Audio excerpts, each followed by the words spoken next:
ሰላም ጤና ይስጥልኝ ክቡራት ተመልካቾቻችን ከፋና ሚዲያ ኮርፖሬሽን ፋና ወቅታዊያችን እንሆ ጀምሯል። በፋና ወቅታዊ እንግዲህ ዛሬ አንድ ጉዳይን እናነሳለን። የትግራይ ክልል በፕሪቶሪያው ስምምነት ወደ ተሻለ የማህበራዊ ኢኮኖሚያዊ እንቅስቃሴ ቢመለስም በሂደት ግን አሁን ትኩረት ወደሚሻ ደረጃ ላይ ደርሷል። እንዴት እዚህ ደረጃ ላይ መድረስ ቻለ የሚለውን ዛሬ በወቅታዊ ጉዳይ ላይ እያነሳን አብረን እንቆያለን ማለት ነው።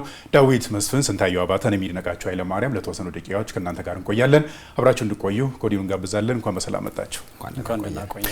ወደ ሰሜኑ ጦርነት ነው እንግዲህ መነሻችንን የምናደርገው። ከዛም በኋላ ነው የፕሪቶሪያን ስምምነትም ከተስማሙ በኋላ በተለይ ወደ ትግራይ ክልል ከነበረበት ጦርነት ወጥቶ ልክ እንደ ሌሎቹ ክልሎች ወደ ሰላማዊ ጉዞ ቀጥሎ ማህበራዊ ኢኮኖሚያዊ እንቅስቃሴዎችም ቀጥሎበት መርዳታውም ሌሎችም ወደዛ ሲሄዱ እንደነበረ በስፋት እናነሳለን እና ከተወሰነ ጊዜ በኋላ ግን ተስፋ የተጣለበት የትግራይ ክልል ይሄ ማህበራዊ እንቅስቃሴው በአብዛኛዎቹ ምናልባትም ወደ ስጋት የገባበትና ትኩረት ወደሚሻበት ደረጃ ላይ ደርሷልና እሱን እያነሳን ነው አብረን የምንቆየው። በተለይ በአሁኑ ሰዓት በእርግጥም የምርጫ ቦርድ ስሙን በዚህ ደረጃ ባያነሳውም እኛ ግን ለፕሮግራማችን ይሆን ዘንድ ህወሓት እያል እናነሳዋለን። ክልሉንም ባለፈው ጊዜያትም እየመራም ስለሆነ ህወሓት በተለይ አሁን ባለበት ሁኔታ በክልሉ ባለው የፖለቲካ እንቅስቃሴዎች ከዚህ በፊት የነበረውን አሁንም የነበረውን እናስታውሳለንና ክልሉ አሁን በደረሰበት ውጥንቅጥ ውስጥ እንዲገባ ካደረጉት ዋነኞቹ አካላት ተብለው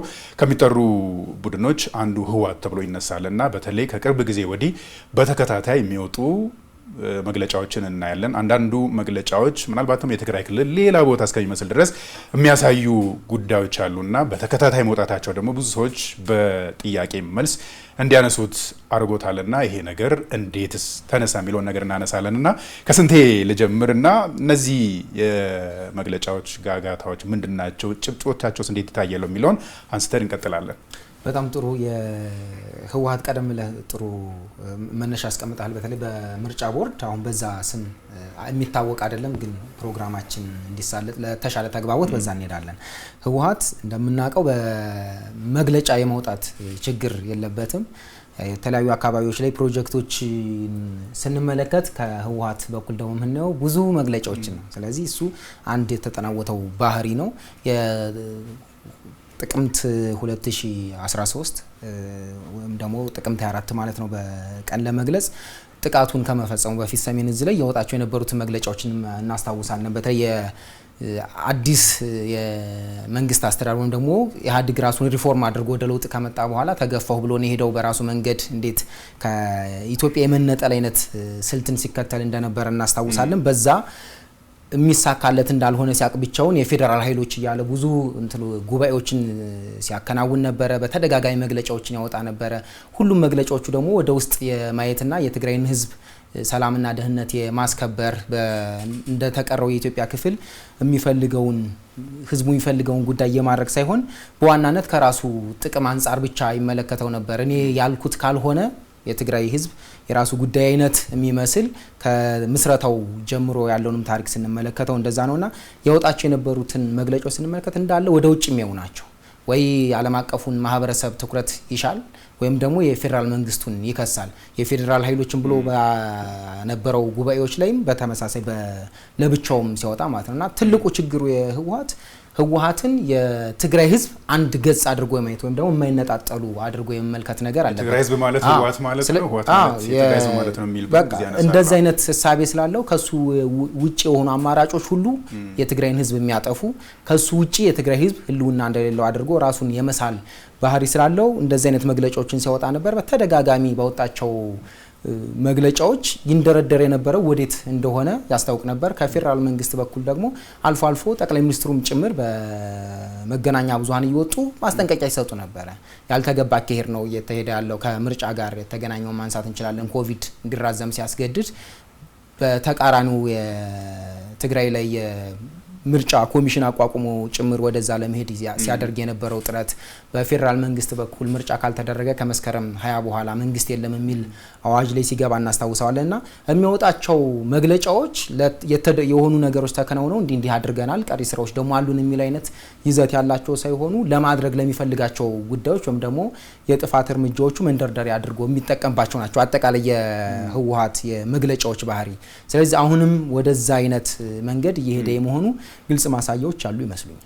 ወደ ዴቭ ሊሄድና ብዙን ጊዜ እንግዲህ እንታዘባለን በዚህ አጭር ጊዜ ውስጥ እንኳን የወጡትን መረጃዎች የወጡትን በፓርቲው የወጡትን በእርግጥ በፓርቲ ደረጃ መግቢያ ላይም እንዳነሳ ነው ለማውራት እንዲመችን ብዬ ነው ያነሳሁትና የሚወጡ መግለጫዎችን ስናያቸው ከዚህ በፊትም የነበሩ ስንት የተወሰነ አንስቶታል አሁንም የተወጡት መግለጫዎችን በአብዛኛዎቹ ስናያቸው አንድን አካል የሚወቅሱ አንድን አካል ደግሞ ተጠያቂ የሚያደርጉ ናቸው በአብዛኛው ከዛ የሚወጡት መግለጫዎችና አንዳንዴ ፌደራል መንግስቱን ቀጥታ የሚመለከት አንዳንዴ ደግሞ ስም ላለመጥራት ሲባል ብቻ ግን በይዘታቸው ከሳሽና ወቃሽ የሚመስል ይዘት ያላቸው መግለጫዎች ናቸው በአብዛኛው የሚወጡትና ዳዊት ህወሓትን በተለይ ከአመሰራራቶች አንስተን ስናነሳ እነዚህ መግለጫዎች ይበዙበታልና አሁን ባለንበት ደረጃ በተለይ ክልሉ ካለበት ውጥንቅጥ ውስጥ ካለበት ችግር ውስጥ አንፃር ቁጭ ብለን ስናያቸው እነዚህ ወቃሽና ከሳሽ የሆኑ መግለጫዎች ሲወጡ ህወሓት ምን ሲፈልግ ነው እንደዚህ ያን ነገሮችን የሚያደርገው ማለት እንደማ እናንተ የተወሰነ ያው በምርጫ ቦርድ መሰረት የህወሓት ጠቅላላ ጉባኤ ያካሄዱ ያ ጠቅላላ ጉባኤ የምርጫ ቦርድ መስፈርት ስላላሟላና ታዛቢዎች መገኘት ኖሮባቸው ታዛቢ በተገኘበት ባለመከናወኑና ያ ጉባኤ ህወሓትን በሙሉ የሚወክል አይደለም የሚል ክስ ከሌላኛው የህወሓት አካል ከቀረበ በኋላ ምርጫ ቦርድ ህወሓትን ስላልመዘገበው በህወሓት ስም የሚወጣ መግለጫ ነው እንጂ የህወሓት መግለጫ ለማለትም አያስደፍርም ከህግ አንፃር። ምክንያቱም አሁን እነዚህ በታታይ እየወጡ ያሉ መግለጫዎች እየወጡ ያሉት በዶክተር ደብረጽዮን በሚመራው የህወሓት አንድ ቡድን ወይም ደግሞ አንድ አካል ወይም አንድ ክፋይ ነው ብሎ መግለጽ ይቻላል። ምክንያቱም ከዛ በኋላ በቀድሞው የትግራይ ክልል ርዕሰ መስተዳድር በነበሩት በአቶ ጌታቸው ረዳ የሚመራ ሌላ ቡድን ህወሓት በዶክተር ደብረጽዮን የሚመራውና ጽህፈት ቤቱን የተቆጣጠረ ተብሎ የሚጠራው በተለምዶ የህወሓትን ሙሉ መብቶችና ስያሜንም መጠቀም አይችልም የሚል ክስ ስላላቸውና ምርጫ ቦርድ እውቅና ለሰጠው የፖለቲካ ፓርቲዎች ብቻ ህጋዊ ስምና ስያሜ ስለሚሰጥ በዶክተር ደብረጽዮን የሚመራው ቡድን እያወጣ ያላቸው መግለጫዎች ብሎ መጥቀሱ ይሻላል ብዬ አስባለሁ። እኔ በግሌ መረጃዎቹን ለማንሳት ያህል ባለፉት 15 ወራት 1 አመት ከ3 ወር ማለት ነው በህወሓት ስም 30 መግለጫዎች በዶክተር ደብረጽዮን በሚመራው ቡድን ወይም ደግሞ የህወሓት ክፋይ አንድ አካል ወጥቷል። በቅርቡ ደግሞ ሰሞናዊ ሁኔታዎችን የሚገልጽ መግለጫ የሚሉ በተለያየ ጊዜ አንዳንድ ጊዜ በየሳምንቱም ይወጣሉ። ያው መግለጫ ማውጣቱ መረጃ ለመስጠት ከሆነ ችግር የለውም። ነገር ግን ህወሓት መግለጫ የሚያወጣው በአስገዳጅ ምክንያት ስለ አንዳች ነገር መረጃ ለመስጠት አይደለም። መግለጫ ከማውጣቱ በፊት ለመግለጫው የሚሆን እቅድ ያወጣል። ስለዚህ መግለጫዎቹ ሁነትን መሰረት ያደረጉ ሳይሆን እቅድ ላይ የተመሰረቱ ናቸው። እነዚህ እቅዶች ደግሞ እንዲያሳኩ የሚፈልጉትና እንዲፈጽሙ የሚፈልጉት አንዳች ግብ አላቸው። ስለዚህ ህወሓት የሆነ ነገር ሲያስብ መግለጫ ያዘጋጃል። ያሰበውን ነገር ለማሳካት መግለጫ ያወጣል። መግለጫውን አውጥቶ የሆነ ችግር ይፈጥራል።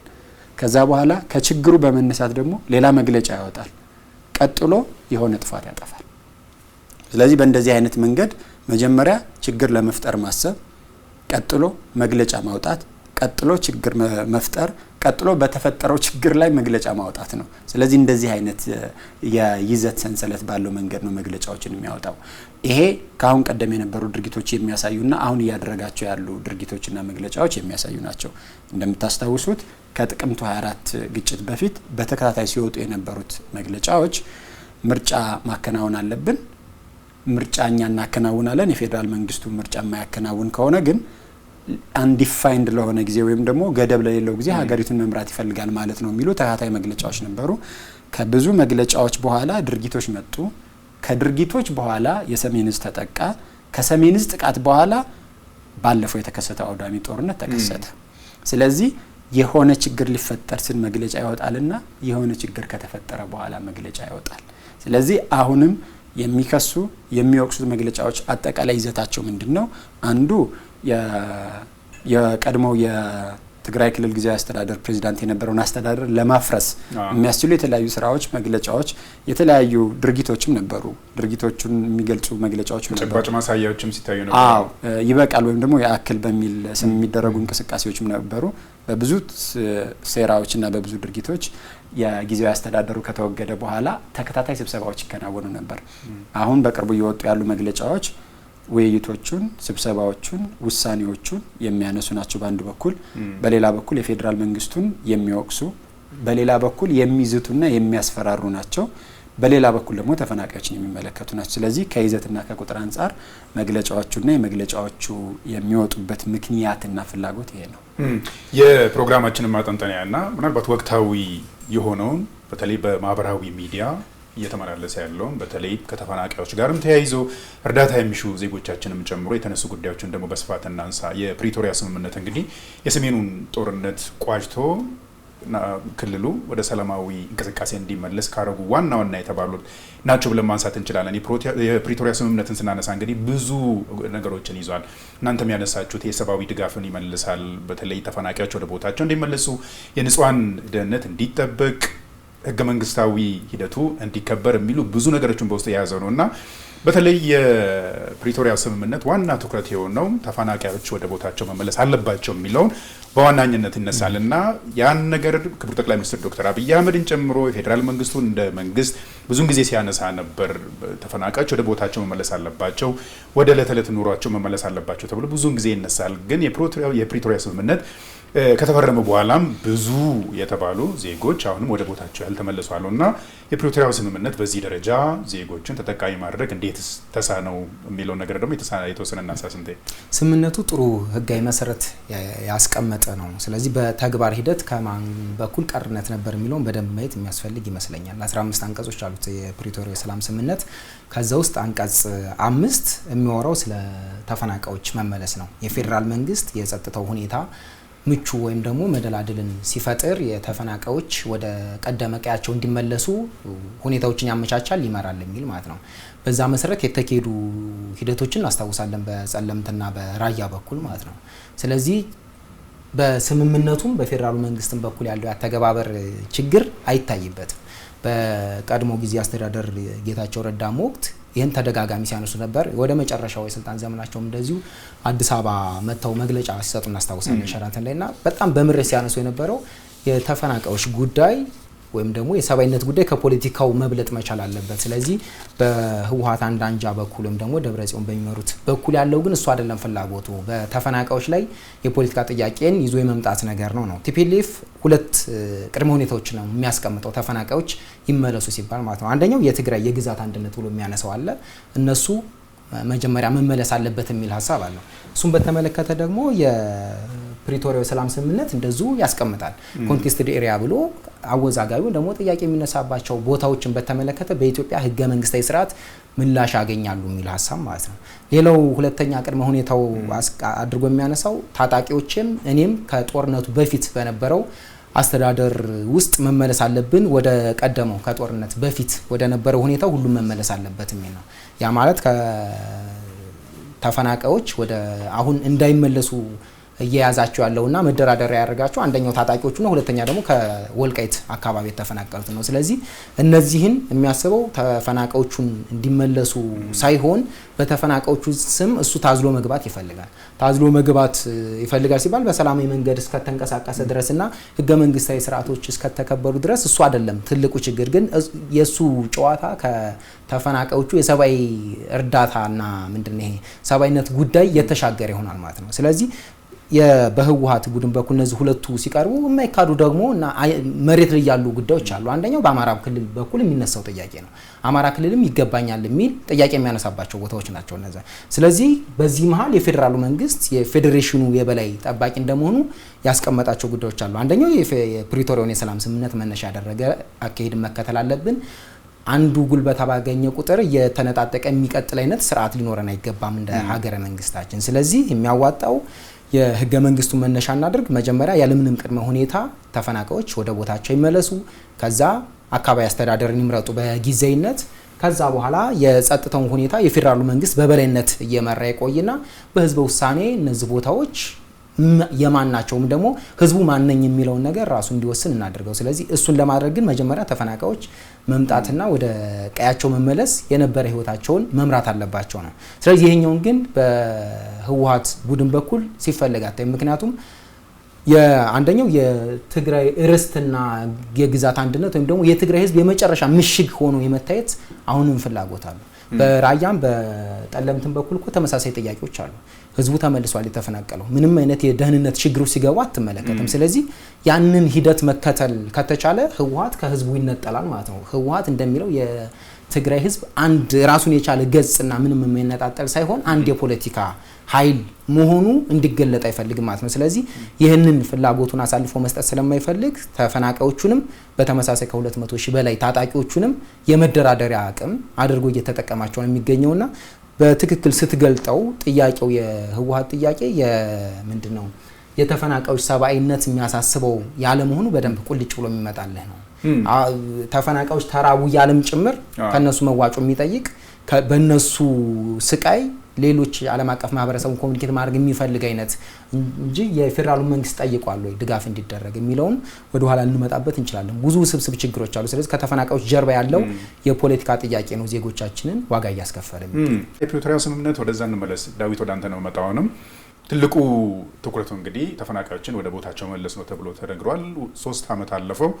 አሁንም ብዙም የተሳካ ጉዳይ የለውም። ስንት የተወሰነ ነገር አንስተዋልና ብዙ ሰዎች ያነሱታል። የፕሪቶሪያ ስምምነት የአፍሪካ ህብረትን ጨምሮ ትላልቅ ዓለም አቀፍ ተቋማት የተሳተፉበትና ምናልባትም የኢትዮጵያውያን በራሳቸው ችግራቸው መፍታት ይችላሉ፣ ለአፍሪካውያን ችግር አፍሪካውያን መፍትሄ የሚለው ለማሳያ ተብሎ በተነሳበት ሰዓት ግን በዚህ ደረጃ አልተሳካለትም ተብሎ ይነሳልና ተፈናቃዮች ወደ ቦታቸው እንዳይመለሱ ያደረጉ ጉዳዮች ምንድናቸው? እንዴትስ አልተሳካ የሚለውን ብዙ ሰዎች ይጠይቃሉና እዚህ ላይ የተወሰነ እናንሳ። ያው ስንታየው የተወሰኑ አጠቃላይ ነገሮች ለአነሳ ሂደቶችን የሚያነሱ የተወሰኑ መረጃዎችን ማንሳት እንችላለን።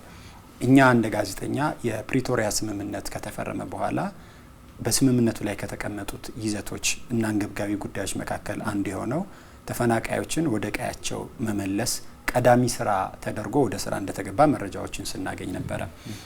እነዚህ ዜጎች እነዚህ ኢትዮጵያውያን የራሳቸው የሆነ ገቢና ኑሮ የነበራቸው ይነስም ይብዛም ራሳቸው ሰርተው ራሳቸውን ማኖር የሚችሉ ሰዎች ነበሩ። በወቅቱ በተፈጠረው ችግርና ግጭት ምክንያት ከአካባቢው ከተፈናቀሉ በኋላ እነዚህን ሰዎች እነዚህን ዜጎች እነዚህን ምስኪን ኢትዮጵያውያን ወደ ቦታቸው መመለስ የቅድሚያ ትኩረት ነበረ። እንደውም በ2015 የመጀመሪያ ወራት ላይ ስምምነቱ ከተፈረመ በኋላ የ2015-16 የመኸር ወቅት ሊያልፋቸው አይገባም፣ ወደ ቀያቸው ተመልሰው አርሰው የእለት ምግባቸውን አግኝተው ወደ ተደላደለ ኑሮ የሚመለሱበት እድል መመቻቸት አለበት ተብሎ እቅድ ተያዘ። ከዛ በኋላ ሚያዝያ ወር 2015 ዓመተ ምህረት ፌደራል መንግስት ዝግጅት ማድረግ ጀመረ።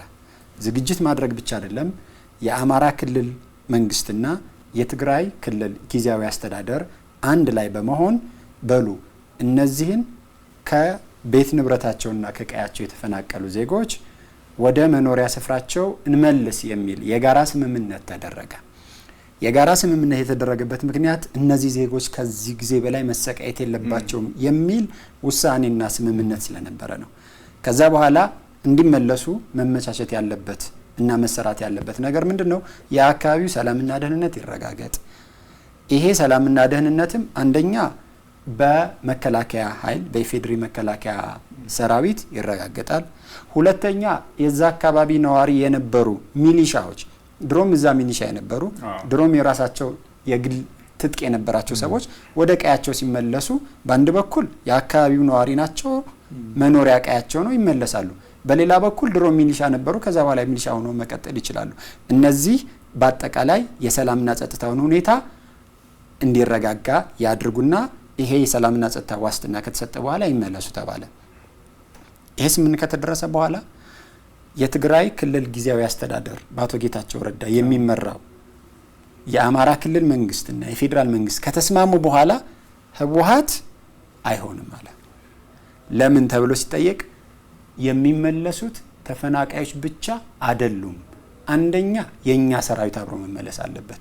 ሁለተኛ ከጦርነቱ በፊት የነበረው አስተዳደር እንደገና መመለስ አለበት አለ።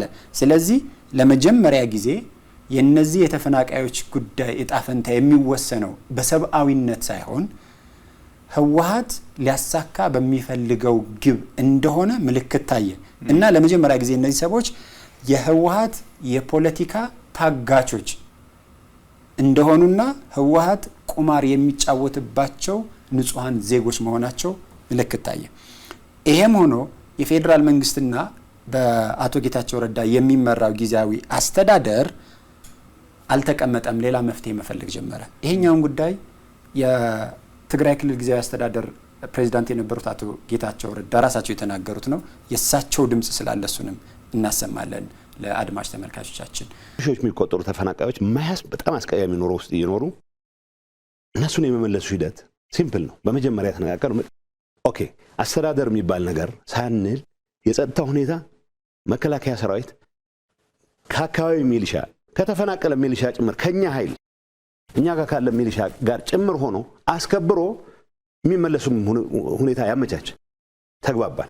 ምክንያቱም ተዋግቼ ላስመልሰው የምፈልገውን ነገር ለማስቀረት ነው ፕሪቶሪያን የፈረምኩት።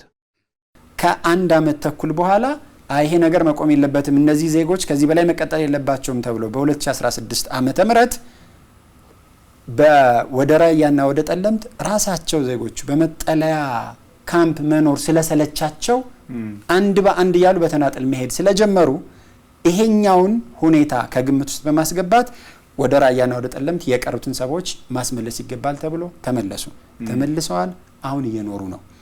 ይሄ ጥሩ ምልክት ከታየ በኋላ በዚሁ በ2016 ዓመተ ምህረት በቀጣይ 2 ወር ውስጥ ወደ ወልቃይት ተፈናቃዮችን ወደ መኖሪያ ቀያቸው እንመልስ ተብሎ ዝግጅት ሲጀመር እና እንቅስቃሴ ውስጥ ሲገባ ህወሓት በጭራሽ ብሎ አስቆመ። ይሄ ወቅት ማለት 2016 ማለት ምን ማለት ነው? በህወሓት ቡድኖች መካከል ከፍተኛ የሆነ ልዩነት የተፈጠረበት በዶክተር ደብረጽዮን በሚመራው ህወሓትና በጌታቸው ረዳ በሚመራው ህወሓት መካከል ያለው ልዩነት አደባባይ የወጣበት በዶክተር ደብረጽዮን ገብረ ሚካኤል የሚመራው ህወሓት ከኮር በላይ የሚባሉ የትግራይ ታጣቂ ቡድን አመራሮችን ከጎኑ አሰልፎ ጌታቸው ረዳን ከቢሮው እና ከስልጣኑ ለማስነሳት ከፍተኛ የሆነ የአደባባይ ድርጊት የጀመረበት ነበር። በዚህ መሃል ምን ተፈጠረ? ህወሓት ለብሔራዊ ምርጫ ቦርድ እውቅናው ይመለስልኝ ወይም ደግሞ ዳግም ምዝገባው ይረጋገጥና ሰርቲፊኬት ይሰጠኝ ብሎ ያመለከተበት ወቅት ነበረ። በኋላ ላይ በወቅቱ ምርጫ ቦርድ የተሰረዘ እውቅና ለመመለስ የሚያስችል ህግ የለኝም ብሎ ምላሽ ከሰጠ በኋላ ይሄ አቤቱታ ለፌዴራል መንግስት ቀረበና የፌዴራል መንግስት ግንቦት ወር ላይ በህዝብ ተወካዮች ምክር ቤት አዋጅ አጸደቀ። የአዋጅ ምንድነው? በትጥቅ ትግል ሲንቀሳቀሱ የነበሩ አሸባሪ ተብለው ተፈርጀው የነበሩ ከአሸባሪነት ፍረጃ የተነሱ የፖለቲካ ድርጅቶችን ዳግም መመዝገብ የሚል ህግ ተሻሻለና እሱ ተሻሽሎ ህወሓት ሰርቲፊኬት እንዲሰጠው እንቅስቃሴ ሲጀመር የሰርቲፊኬቱ አይነት ላይ ልዩነት ተፈጠረ። ዳግም መመዝገብና እንደ አዲስ መመዝገብ የሚለው በልዩ ሁኔታ መመዝገብ የሚለው ዳይት እንደምታስታውሰው ዶክተር ደብረጽዮን እዚህ ከመጡና ተቀብለው ፎቶ ተነስተው ደስታቸውን ገልጸው በምስጋና ከተመለሱ በኋላ ነው መቀሌ ከሄዱ በኋላ ነው እንደገና ይሄኛውን የምዝገባ አይነት አንቀበለውም እንደ አዲስ መመዝገብ የለብንም እንደውም በቃ የነበረን እውቅና ነው ሪስቶር መደረግ ያለበት ለሱ ደግሞ የፌደራል መንግስቱ ነው እንጂ ምርጫ ቦርድም አይደለም የሚል አይነት መከራከሪያ ውስጥ ተገኘ። ትልቅ አርጊውመንት ነበረ። ጉዳዩ ይሄ ውዝግብ አይደለም። በነገራችን ላይ ህወሓት እንደ ፓርቲ ከምርጫ ቦርድና ከፌደራል መንግስት ጋር መወዛገቡ ምንም ችግር የለውም። ነገር ግን ህወሓት በተወዛገበ ቁጥር የውዝግቡ ማዕከል የትግራይ ህዝብ መሆን የለበትም። የፍላጎት ማሳኪያው ደግሞ ተፈናቅለው በመጠለያ ጣቢያ ውስጥ ያሉ ዜጎች መሆን አልነበረባቸውም። ችግሩ ያለው እንጂ ኢትዮጵያ ውስጥ ባሉ የፖለቲካ ፓርቲዎችና በገዢው ፓርቲ መካከል በፓርቲዎችና በምርጫ ቦርድ መካከል ያለ ውዝግብ እና ያለ ክርክር እኮ ተፈጥሯዊና መደበኛ ነው። የሐሳብ ሲሆን ነው ያው ከምርጫ ቦርድ ጋር የሚደረገው ክርክር የሚሆነው የሐሳብ ስለሚሆን ማለት ነው። ከዛ በኋላ ልዩነቱ እየሰፋ በመጣ ቁጥር ህወሓት 2 መደራደሪያ አቅሞችን መፍጠር ላይ ነው ትኩረት ያደረገው። ታጣቂ ቡድኑን ማደራጀት መያዝና የራሱ ደጋፊ ማድረግ ከፌደራል መንግስቱ ጋር ለሚያቀርባቸው ጥያቄና ለዓለም አቀፍ ማህበረሰቡ ለሚያቀርበው አቤቱታ ደግሞ እነዚህን ተፈናቃዮች መያዝ ነው። በእንደዚህ አይነት መንገድ እየቀጠለ ችግሩ ሄዶ እነዚህ ሰዎች ላለፉት 4 እና 5 አመታት በመጠለያ ጣቢያ ውስጥ ነው ያሉት። በመጠለያ ጣቢያ ውስጥ ያሉትን ሰዎች ሪፖርተር ጋዜጣ የተፈናቃዮችን ተወካይ በስልክ አናግሮ ነበር። ምን ሁኔታ ላይ እንዳሉና ምን አይነት እገዛ እየተደረገላቸው እንደሆነ ሲጠየቅ አንደኛ ጊዜያዊ አስተዳደሩ በሌተናል ጀነራል ታደሰ ወረደ የሚመራው፣ ሁለተኛው በዶክተር ደብረጽዮን ገብረ ሚካኤል የሚመራውና የህወሓትን ጽህፈት ቤት ተቆጣጥሮ ያለው ቡድን ዞር ብሎ አይቶን አያውቅም። አንዳንድ ጊዜ ለሚፈልጉት አጀንዳ ግን ይጠቀሙናል። ለሚፈልጉት አጀንዳ ይጠቀሙናል ሲባል ምን ማለት ነው? ታስታውሳላችሁ? ወደ ጊዜያዊ አስተዳደሩ ጽህፈት ቤት ሰልፍ ወጥተው እያሉ እነዚህን ሰዎች ለሰልፉ ሲፈልጓቸው ሄደው አዩአቸው እና ሰልፍ አስወጧቸው፣ እስከ ጽህፈት ቤቱም ድረስ መሯቸው። ከጽህፈት ቤቱ ከተመለሱ በኋላ ዞር ብሎ አላዩአቸውም። ለዛ ሰልፍ ለማዘጋጀት ከሚያስችለው ጊዜ በፊትና ለዛ ጊዜ ያስፈልጉናል ብለው ከመሄዳቸው በፊትም ዞር ብሎ አላዩአቸውም። እነዚህ ሰዎች ባሉበት መደራደሪያ ይሆናሉ። እነዚህ ሰዎች እንዲኖሩ የተፈቀደላቸው አይደሉም። በህወሓት አተያይ ህወሓትን እንዲያኖሩ የተፈረደባቸው ናቸው። አቶ ጌታቸው በነገራችን ላይ እዚህ ላይ ዳዊት የምታስታውስ ከሆነ አቶ ጌታቸው በተለይ ወደ አዲስ አበባ መጥተው መግለጫ በሰጡበት ሰዓት በደንብ ያነሱት በተለይ ህወሓት እሳቸው በየመሩት በጊዜያዊነት እየመሩበት ባለበት ሰዓት ነበር ተፈናቃዮችን በዚህ ደረጃ በማይታሰብ ምናልባት ዜጋዬ ነው እኔ ያስተዳድረዋለሁ ለሱ ነው የታገልኩት ብዙን ጊዜ ህወሓት እንደሚያነሳው እንደዛ ሳይሆን በተቃራኒ ምናልባትም የሰው ልጅ ባለበት ቦታ መከበር አለበት። በእርግጥ ግን ተጠግተ ላንተ ነው የታገልኩት፣ ላንተ ነው ደሜን ያፈሰስኩት፣ አሁንም ላንተ ነው እየታገልኩት ያለው እያልክ ህዝብህን አፈናቅለ እያስራብክ ቀብድ ይዘበት ፖለቲካ መስራት በዓለም አቀፉ ማህበረሰብ ዘንድም ተቀባይነትን ለማግኘት የምታደርግበት ሂደት በዛ ደረጃ ረዥም ጉዞ እንደሚሄዱም አቶ ጌታቸው በደንብ ሲያነሱበት የነበረና በሚዲያም በሰፊው ሲነሳበት የነበረ ነበር። አዎ ይኸውላችሁ ይሄኛው ነገር በጣም የሚያስገርመው ምን መሰላችሁ? የዕለት ደራሽ እርዳታ እንዲገባ ከለጋሽ ድርጅቶችና ከመንግስት መላክ በተጀመረበት ጊዜና ጌታቸው ረዳ ክልሉን ይመራ በነበረበት ወቅት እኮ ይሄ እርዳታ በጌታቸው ረዳ ጊዜያዊ አስተዳደር የመጣ እሱን የሚያስመሰግንና ተቀባይነቱን የሚጨምር ይሆናል በሚል ምክንያት እኮ እንዲስተጓጎል ተደርጓል። እነዚህ ሰዎች እንዳይኖሩ፣ እንዳይመገቡ፣ እንዳይንቀሳቀሱ፣ ህይወታቸውን እንዳይመሩ እና የራሳቸውን መብትና ጥቅም አስጠብቀው እንዳይኖሩ የተደረጉ ሰዎች ናቸው። ማለት እንዳይኖር የፈቀድክለትን ሰው እንዲኖር ታግይለታለሁ የምትልበት ምክንያት የለም። እንደውም ሪቨርስ እኮ ነው። ህወሓት እንዲኖር ህዝቡ ታገለ ነው የሚባለው ወይስ ህዝቡ እንዲኖር ህወሓት ታገለ ነው የሚባለው? ለዚህ ጥሩ ማሳያ ዴቭ ታሪክን ብንጠቅስ ሌተናል ጀነራል ዮሐንስ ገብረ መስቀል አዙሪት የሚል መጽሐፍ የዛሬ ዓመት አካባቢ ያሳተሙት ነበርና በትጥቅ ትግሉ ወቅት እሳቸውም ኤርትራ የመሄድ ጣፈንታ ገጥሟቸው ነበር በአስገዳጅነት ማለት ነውና ህወሓት ከሻቢያ ጋር በነበረው ሚስጥራዊ ግንኙነት ይታወቃል። ሻቢያ የሚታገለው ኤርትራ እንደመገንጠል ነው።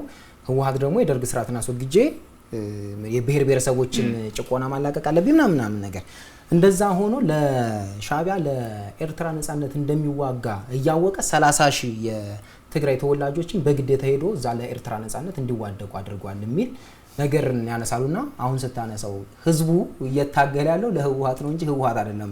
ልክ የፖለቲካ ፓርቲ ወይም ደግሞ አጠቃላይ ፖለቲካል ሲስተም ስናስብ አንድ የፖለቲካ ፓርቲ የህዝብን ጥያቄ ይዤ መጥቻለሁ ብሎ ይታገላል፣ ይከራከራል፣ ለህዝቡ መኖር ራሱን ይሰዋል እንጂ ለራሱ መኖር ህዝቡን አይሰዋም። ወደ ተቃራኒ ይመጣል። የሰሞነኛውን ጉዳይ ስትመለከቱት ትናንት ወይም ደግሞ ታህሳስ 14 መግለጫ ሰጥተዋል ሌተናል ጀነራል ታደሰ ወረደ።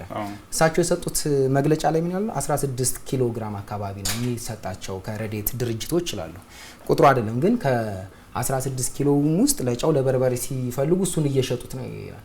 ሌላ ደግሞ በጣም የሚያሳዝንና በምን ያክል የህወሓት ቡድን ራስ ወዳድ እንደሆነ የምታየው ደግሞ ከዛ በዚህ አይነት ሁኔታ ውስጥ እየኖሩ ካሉ እንኳ ሰዎች አባልነት መዋጮና ብድር ለማስከፈል ሲጥር ታየዋለህና እነዚህ በምን ልክ ነው የሚሆነው? ሌላው የፕሪቶሪያ የሰላም ስምምነት አንደኛው አንቀው የህወሓት እና የፌደራል መንግስቱ ናቸው አይደል ስምምነቱን ያደረጉ። ስለዚህ በህወሓት በኩል የሚጠበቀውና የተጣለበት ግዴታ ተግባቦቱን ከፌደራል መንግስቱ ጋር የማድረግ ግዴታ አለበት። የኢትዮጵያን የግዛት አንድነትና የውጭ ግንኙነት ፖሊሲ የማክበር ግዴታ ይጣልበታል።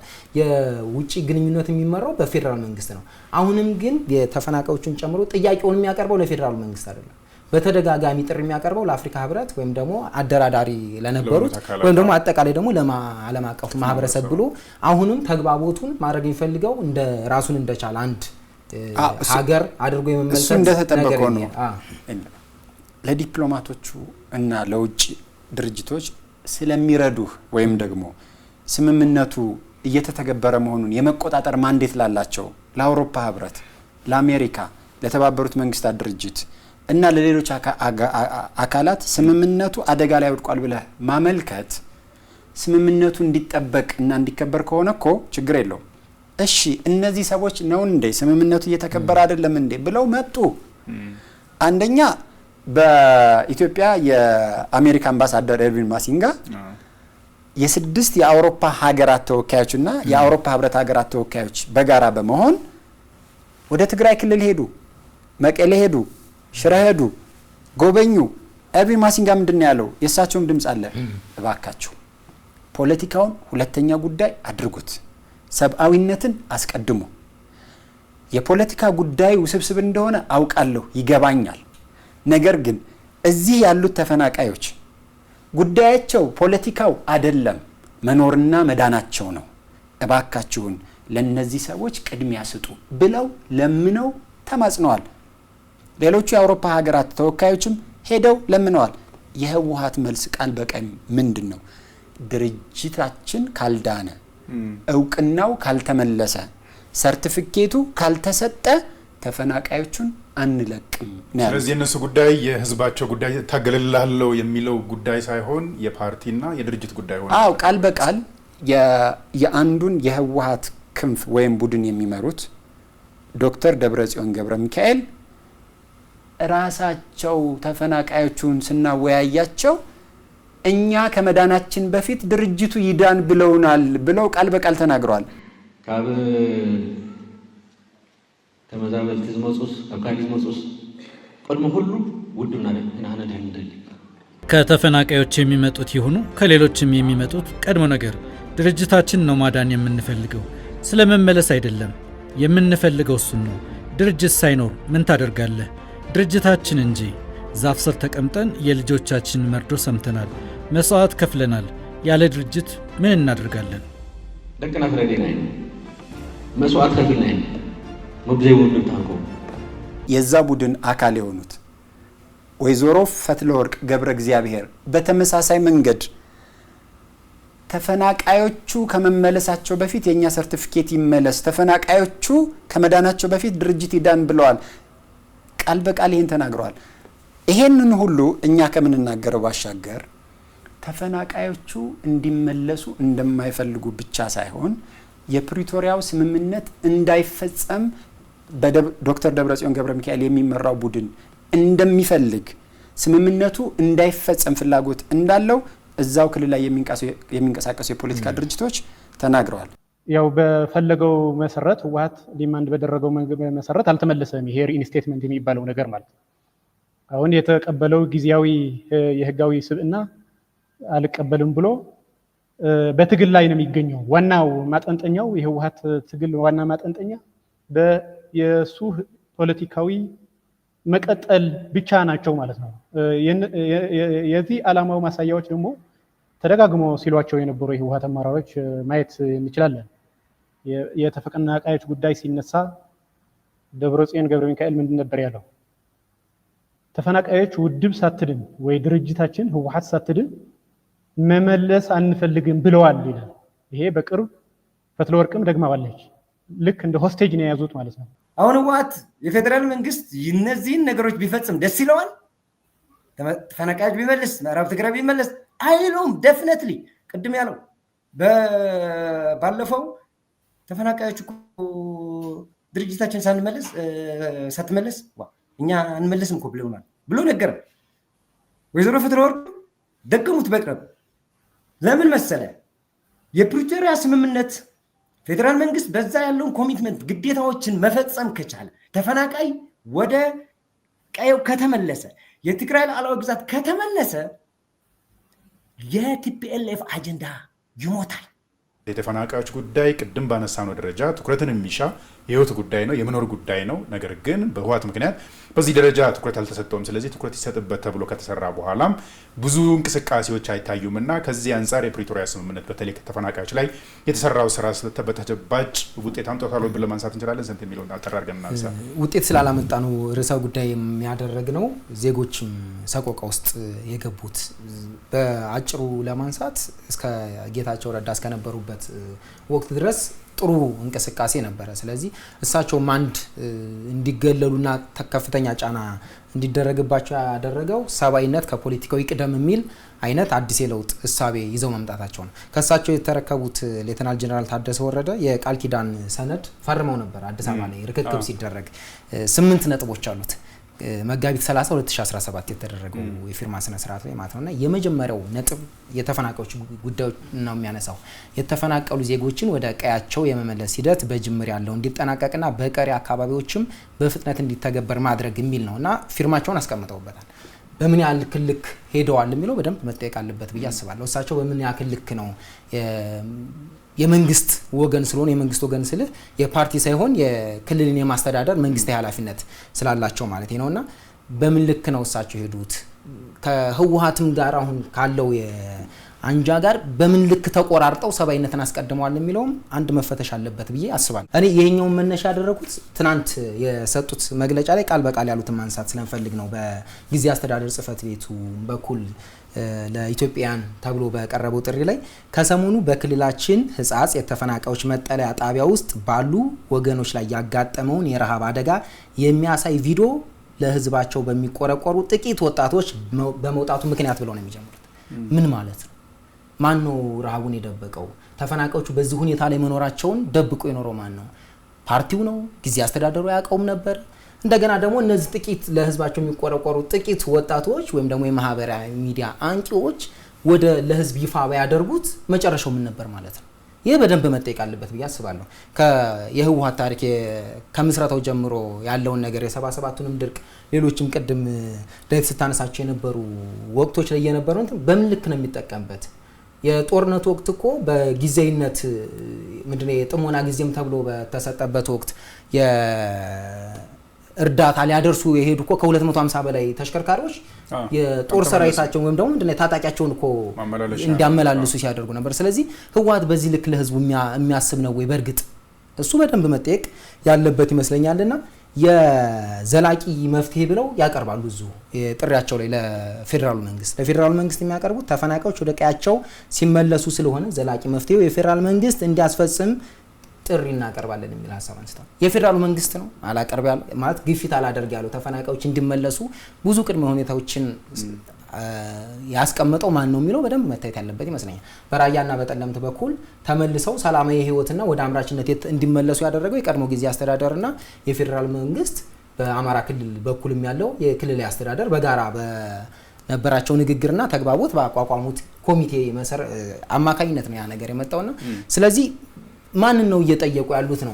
ጥሪ መቅረብ ካለበት እንደ ጊዜ አስተዳዳሪነታቸው የሚያስኬደውን አዋጪ ስልት ተከትለው እነዚህ ተፈናቃዮች ከግዞት እንዲላቀቁ ማድረግ እና ህወሓት ላይ ጫና ማሳደር ነው የሚጠበቀው ብዬ የማስበው። ህወሓትን በተፈናቃዮችና በሰብአዊነት ላይ የሚደረግን ቁመራ ማገዝ መቻል የለብህም በሚዲያና ኮሚኒኬሽኑ ስራቸው። አዎ እዚህ ላይ እንደጨምሩልኝ የፈለኩት እነሱ በዚህ ደረጃ የሚያነሱት እንግዲህ መንግስት የፕሪቶሪያ ስምምነት ቅድም ያነሳናቸው ተፈናቃዮች ወደ ቦታቸው ተመልሰው ሰብአዊ እርዳታ ወይ ሰብአዊ ድጋፍ ለህዝቡ እንዲቀርብ እንዳይደረግ ያደርገው ቢኖር መንግስት ነው ብሎ ወደ መንግስትም ይገፋሉ። መንግስት በተቃራኒ ደግሞ እነዚህ ሰብአዊ ድጋፎች መድረስ አለባቸው፣ ተፈናቃዮች ወደ ቦታቸው መመለስ አለባቸው ብሎ ያነሳልና በመንግስትና በሌሎች አካላት የተደረጉ ጥረቶች ምን ይመስላሉ የሚለውን ደግሞ እውነታውን የተወሰነ እናንሳ። ያው የፌዴራል መንግስቱ የፕሪቶሪያውን ስምምነት ለማክበር አደረግኩት ባለው ጥረት የመጀመሪያ ጉዳይ የእነዚህ ዜጎች ጉዳይ የሰብአዊነት ጉዳይ ይሁን ነው። መጀመሪያ ይኑሩ፣ ከዛ በኋላ ማን እንደሚያስተዳድራቸው ይወስኑ። በነገራችን ላይ የሚያስተዳድረው አካል እኮ የሚያስተዳድረው እነዚህ ሰዎች በህይወት ሲኖሩ ነው። የሚያስተዳድረው አካል አስተዳደር የሚባል መዋቅር የሚመሰርተው እነዚህ ሰዎች ወደሚኖሩበት ቀይ ሲመለሱ ነው። ስለዚህ የፌዴራል መንግስት ይሄን ያደርገው። ሁለተኛ ታስታውሱ እንደሆነ 2016 ላይ የማዳበሪያ ግዥ ላይ ተፈናቃዮች ወደ ቀያቸው ተመልሰው አርሰው ማምረት አለባቸው ተብሎ እነሱን ታሳቢ ተደርጎ ማዳበሪያ ሁሉ ተዘጋጅቶ ነበር። ሁለተኛ የዛን አካባቢ ሰላምና ጸጥታ ማስከበር አሁን ይገባኛል ጥያቄ እያቀረቡት ያሉት ሁለቱ ክልሎች እንዲስማሙ አቀራርቦ አነጋግሮ አስማምቷል። ይሄ ብቻ አይደለም። የጸጥታ ጉዳይ ከሆነ የሚያሰጋችሁ በፕሪቶሪያው ስምምነትም በኢፌዴሪ ህገ መንግስት መሰረት በሁለት ክልሎች መካከል የሚፈጠርን ችግር የፌዴራል መንግስቱ ጣልቃ ገብቶ የማስቆምና እንደዚህ አይነት ውዝግብ ያለባቸውን አካባቢዎች የፌዴራል መንግስቱ ሰላምና ጸጥታ ማስከበር ስለሚችል የጸጥታ ኃይል መደበ።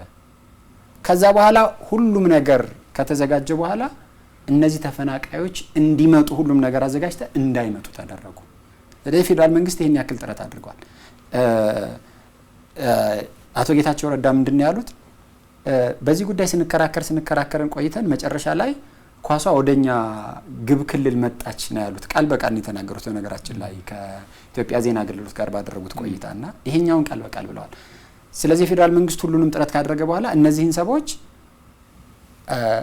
በግዞት የያዘውን ኃይል እነዚህን ሰዎች እንዲለቅ ትጠይቀዋለህና ሁኔታዎችን ታመቻቻለህ እንጂ ከዛ በላይ ልትሄድ አትችልም። ስለዚህ የፌዴራል መንግስት ይሄንን ያደረገው ነገር ግን እነዚህን ሰዎች መልቀቅ ያልፈለገው አካል እነዚህን ሰዎች ከለቀቀና ወደ መደበኛ ህይወታቸው ከተመለሱ የሱ ህልውና ያልቃል። ስለዚህ በነገራችን ላይ በመጀመሪያ ደረጃ በመፈናቀላቸው ያትርፋል። በሁለተኛ ደረጃ መጠለያ ካምፕስ በመኖራቸው የበለጠ ትርፍ ያገኛል።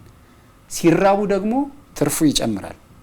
በረሃብ ምክንያት ሲሞቱ ደግሞ የበለጠ ትርፍ ያገኛል። ምክንያቱም እነዚህ ሰዎች በመሞታቸው ምክንያት ጥሩ መግለጫ ማውጣት ትችልና ለዓለም አቀፍ ማህበረሰቡ ክስ ለማቅረብ ያመቻል። ሰው እየተደረገ ያለው ይሄ ነው። ቁማር የሚያስብለውም ይሄ ነው። ስለዚህ እነዚህ ሰዎች በዚህ ቁማር ውስጥ እንደ መያዣ ሆነው ያሉ ዜጎች ናቸው።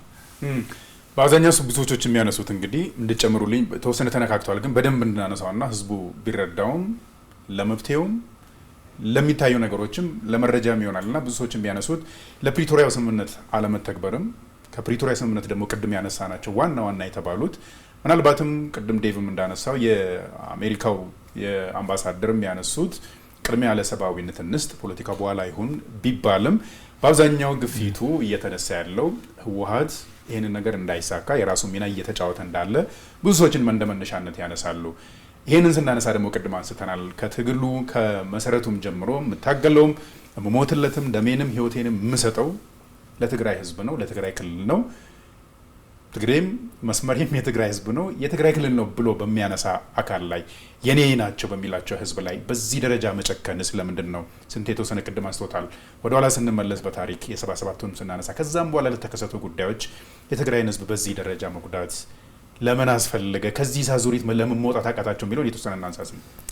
ብዙ ትግራይ ክልል ላይ የጻፉ የጦርም የሲቪልም አመራሮች አንደኛው የሚያነሱት ህወሓትን በተለይ በህዝቡ ስም ይምላል ሊገዘታል እንጂ ህዝቡን የመበቀል ጽኑ ፍላጎት አለው የሚል መከራከሪያ አላቸው። ከምን የመነጨ ነው ይሄ መበቀል የሚፈልገው የሚለው በደንብ መታየት ያለበት ይመስለኛል።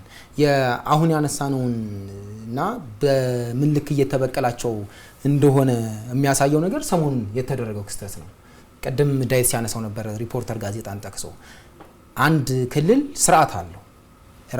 ተፈናቃይም በለው ወይም ደግሞ የሰብአዊ ድጋፍ የሚፈልግ ህዝብን ወይም ደግሞ ሰዎችን ለይቶ ለአቅሙ የሚችል ከሆነ በራሱ መንገድ ይሄዳል፣ ካልሆነ ለፌዴራል መንግስት ያቀርባል። ለፌዴራል መንግስት ካቀረበ በኋላ የፌዴራል መንግስት ደግሞ አለው የራሱ ተቋም የአደጋ ስጋት ስራ አመራር ኮሚሽን አሁን ባለው ሁኔታ እሱ በቂውን ድጋፍ ያቀርባል ማለት ነው። እሱ ካልቻለ ደግሞ ዓለም አቀፍ ተቋማትን የመጠየቅ እርምጃ ትራመዳለ።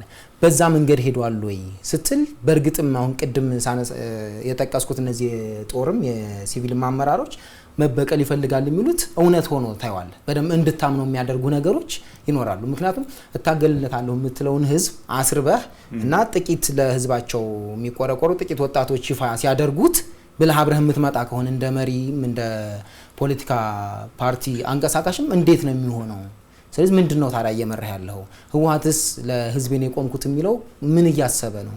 ማን ነው ህዝቡ እዛ የሚራብ በስቃይ ውስጥ ያለ ወደ ቀዬ ልመለስ ሲል አይ መጀመሪያ የኔ ህልውና ሳይከበርና ፓርቲነቴ እውቅና ሳይሰጠው ያንተ ጥያቄ ሊመለስ አይችልም የሚል ነገር እየደረደርክ የምትሄድ ከሆነ በጣም ከባድ ነው። የህጋዊነት ጥያቄ ሳይመለስ እናንተ አትመለሱ።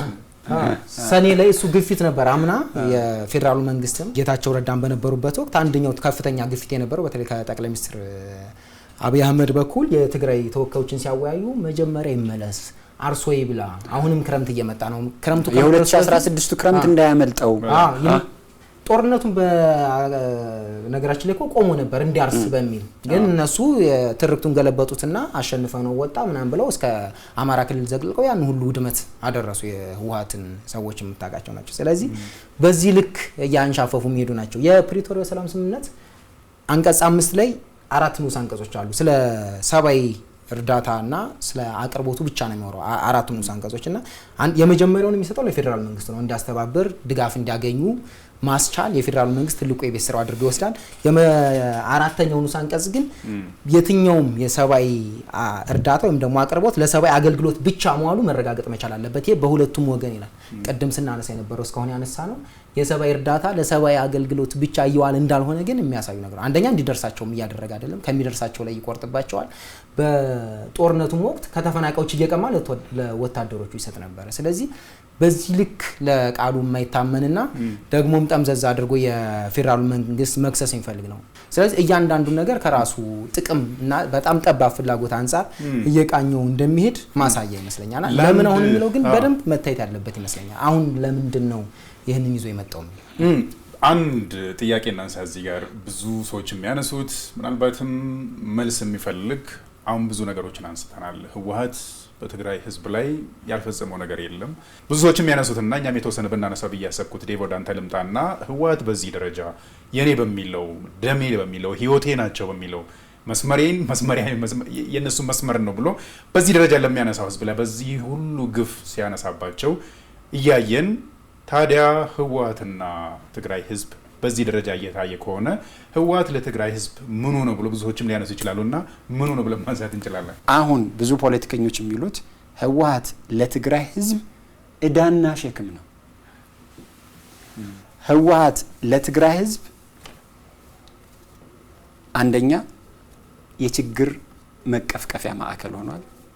ሁለተኛ የአፈና ኃይል በላያቸው ላይ ጭኖባቸዋል። ሶስተኛ እንዲኖሩ ያልፈቀደላቸው እንዲያኖሩት ያስገደዳቸው ህዝቦች ሆነዋል። እኛ በተናጥል የተፈናቃዮችን ጉዳይ እናነሳለን እንጂ ብዙ ፖለቲከኞች የሚያነሱት ጉዳይ በህወሓት ቀንበር ስር ያለው ህዝብ ከሌለው ላይ እየተነጠቀ የህወሓትን ስልጣን የማስጠበቅ ግብና አላማ ላነገበው ታጣቂ ቡድን ቀለብ የሚሰፍር ሆኗል። መንግስት ሰራተኛው ይሄንን ሆኗል፣ ነጋዴው ይሄንን ሆኗል፣ መጨረሻ ላይ ተፈናቃዩም ይሄንን ሆኗል። ይኸውላችሁ አሁን በትግራይ ክልል ውስጥ ያለው ችግር ህወሓት ወለድ ችግር ነው። ስለዚህ ህወሓት ወለድ ችግር ትግራይ ውስጥ ካለ ህወሓት ለትግራይ ህዝብ የችግሩ መፈልፈያ ዋናው ኢንኩቤተር ወይም ደግሞ የችግሩ መፈልፈያ ማሽን ነው። በነገራችን ላይ ህወሓት ባይኖር የትግራይ ህዝብ ይሄን ያህል መከራ አይመጣበትም የሚል አገላለጽ ያላቸው ፖለቲከኞች በጣም ብዙ ናቸው። ወደ ማጠቃለያው እንሂድና በተለይ በዚህ ሳምንት አሁን ለፕሮግራማችንም መነሻ የሆነና በደንብ እንወያይበት መብት የሚፈልጋል ብለን ያነሳ ነው በማህበራዊ ሚዲያዎች በጣም መነጋገሪያ የነበረው ትግራይ አካባቢ ያለው እርዳታን ወይም ደግሞ ድጋፍን የሚሹ ወገኖቻችን ያሉበት ሁኔታ በደንብ አንስተናል እና ያንን ያየ ሰው የህወሓት ቡድን ለትግራይ ህዝብ ምን እንደሆነ በደንብ ማሳያም ነው ብዬ ነው የማስበው እና እነዛ ነገሮች በጣም ትኩረት ይፈልጋሉ እና ወደ መብቴው እንሄዳለን። በዘመኑ ልክ በዚህ ደረጃ የትግራይ ህዝብ የሚያሰቃይ ከሆነ ችግሮቹ በየጊዜው እየጨመሩ የሚሄድ ከሆነ ቅድም ያነስተናል እኮ ትግራይ ክልል በእርግጥም እንደ ሌሎች ክልል መልማት ያለበት ክልል ነው፣ የመልማት አቅምም ያለበት ነው። እዛ አካባቢ ያለው ማህበረሰባችንም ህዝቦቻችንም ልክ እንደ ሌላው ክልል ማህበረሰብ በደንብ መኖር የሚፈልግ ህዝብ ሆኖ እያለ ግን አሁን ያነሳነባቸው ብዙ ችግሮች ተጭኖበት መንቀሳቀስም ያቃተው ሰው ነውና ማህበረሰብ ነውና በዚህ ደረጃ ከክልልም እናንሳ ያ ክልል ከክልሉም የትግራይ ህዝብ ከትግራይ ህዝብ ደግሞ ወተን በጣም በችግር ላይ ያሉ ተፈናቃዮች አሁን ካሉበት ሁኔታ አሁን ካሉበት ችግር መውጣት የሚጠበቅባቸዋል እና መውጫ መንገዱስ ምንድነው መፍትሄውስ ምንድነው የሚለው የተወሰነ አጫጭር ደቂቃ ልስጣችሁና እናጠቃል ፕሮግራማችንን ከስንቴ ልጀምር። ጥሩ መፍትሄው ለቅድሚያ ለዜጎች መስጠት ነው ደግሞ ለሰብአዊነት መስጠት ነው። እሱን ህወሓት ያደርጋል ተብሎ አይታሰብም። ስለዚህ ጥሪ የሚያቀርብላቸው የተለያዩ ዓለም አቀፍ ማህበረሰቦችን ትመለከታለ፣ ለፌደራሉ መንግስትንም ጥያቄ ሲያቀርብ ትመለከታለ። የሚቻለውን ሁሉ ማድረግ ያስፈልጋል የሚል እምነት አለ። ማለት መጀመሪያ ሰብአዊነትን ማትረፍና ለዛ ማስቀደም ስለሚያስፈልግ ማለት ነው። ህወሓት ግን ይህንን ይፈልጋሉ ወይስ እርዳታው እንዲደርሳቸው ይፈልጋሉ ወይስ የሚለውን በደንብ ማየት የሚያስፈልግ ይመስለኛል። እኔ በቅንነት አሁን የተለያዩ ድጋፎችን ሲያሰባስቡ የምትመለከታቸው ወጣቶች አሉ። ኢትዮጵያዊነት አንዱ መገለጫ ይሄ ነው ብዬ አስባለሁ። ግን ደግሞ ከህወሓትም የሴራ መንገድ ምንድነው ይሄ በደንብ መጠበቅ ያለባቸውም ደግሞ ይመስለኛል ከራሳቸው አንፃር ስትመለከተው ማለት ምክንያቱም ህወሓት ኤቭሪ እርዳታን ለራሱ ህልውና ማስቀጠያ አድርጎ በተደጋጋሚ ስለሚጠቀመው ማለት ነው። ስለዚህ እንዲህ አይነት ከክልሉ አቅም በላይ ወይ ደግሞ ውጭ የሆኑ እርዳታዎችና ሰብአዊ አቅርቦትን የሚመራው የፌዴራል መንግስት ነው። በዛ በኩል ብዙ ድጋፎችን ማድረግ የሁላችንም ድርሻ ይመስለኛል። ለምንድነው አሁን እንደዚህ እያደረገ ያለው የሚለውን በደንብ መረዳት ከቻል መፍትሄውም በዛው ልክ ይመጣል ብዬ አስባለሁ። ህወሓት ኢትዮጵያ አሁን ተደጋጋሚ ጉባኤዎችን ስታስተናግድ ትመለከታታለህ፣ ተጠባቂዎች አሉ። ስለዚህ ህወሓት አሁን የሚጮሁ ለምንድን ነው የሚለው ነገር በደንብ መታየት ያለበት ይመስለኛል። ብዙ ቀልብ መሳብና የራሱን ህልውና ማረጋገጥ እንጂ እንደሚለው ለተፈናቃዮቹ አስቦ እንዳልሆነ አንድ መረጋገጥ ያለበት ይመስለኛል።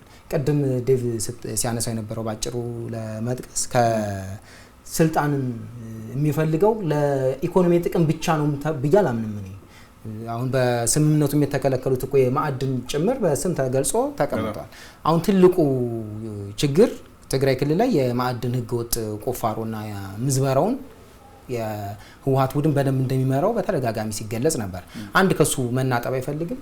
ብዙ ፓርቲዎች ተፈጥሯል አሁን ትግራይ ውስጥ መግለጫቸውን እያየሁ ነበርና ሁሉም ከህወሓት በስተቀር መግለጫቸው ላይ የሚጠቅሱት አሁን ለተከሰተው ረሃብ ምን በለው ከፍተኛ የሆነ የሰብአዊ ቀውስ ተጠያቂ የሚያደርጉት ህወሓትን ነው። ስለዚህ ህዝቡ መንቃት አለበት ብዬ አስባለሁ። አንጻራዊ ሰላምና ኑሮ ላይ ያለው ህዝብ ስለተፈናቃዮቹ በደንብ ማሰብና ህወሓት ላይ ጫና ማሳደርም የሚጠበቅበት ይመስላል። ሁልጊዜ ወደ ውጭ ብቻ በመወርወር የሚፈታም ችግር ስለማይኖር አሁን የተፈጠረው ችግር የሰው ልብ ይነካል።